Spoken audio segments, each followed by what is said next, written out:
what I've seen in the last year is that people are still willing to jump on a Zoom just like this if the event story and content is still compelling.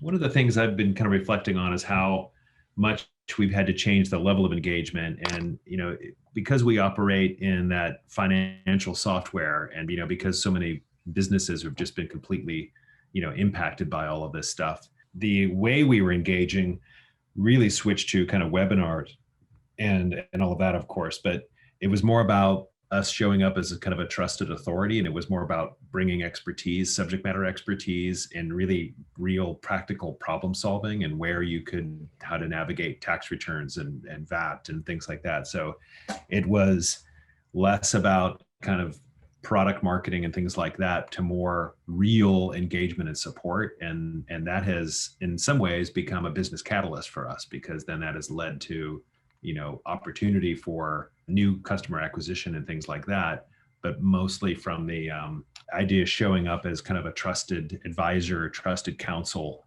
there for you type of aspect that really has helped us, helped with engagement. Let's just talk about a huge opportunity, which is no geographic boundaries. None at all. So if you're into account-based marketing, if you have a target list, one of the biggest challenges used to be with face-to-face, right? We're going to do an event in Phoenix. Well, how many people from your ABM list are in Phoenix that you really could have success with getting there and showing up versus, doing a regional event, even if you're focused on a region like the Southwest or so on. So not having geographic boundaries is definitely a big advantage.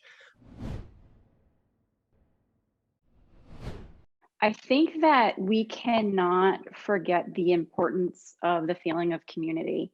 We mentioned that social interaction, everyone wants that personal touch, and we don't have it now because we're all virtual. So in creating opportunities for people to meet, and now of course we don't have the challenges of distance, we can meet people from everywhere now. There's no limitations there. If you attract customers to a virtual roundtable, it's very curated. You have very specific content that hits on their pain points that you can then bring them together to discuss and troubleshoot, kind of like what we're doing now. Then that brings this whole group as a networking experience. And we at 3Pillar actually continue those events on with the same group. And it creates this feeling of community, and you make time in your day because you want to keep seeing these people. You want to know how they're progressing. You want to know how they're beating the challenges that they're facing. So I think the power of community is really important.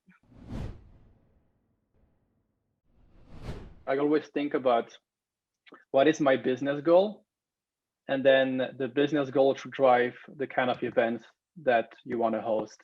So, and the deeper in the conversion funnel, the smaller your events should be. So if you want to build brand, for example, a large scale conference, would make sense. And then the deeper the relationship you want to have with the people attending your event you want to be, then it will drive the kind of events that you want to run. So for leads acquisition, webinars, fireside chats make sense because you can't have this kind of one-on-one chats with everyone. So, deeper in that conversion journey, then roundtables, lunch and learns, networking events really make sense.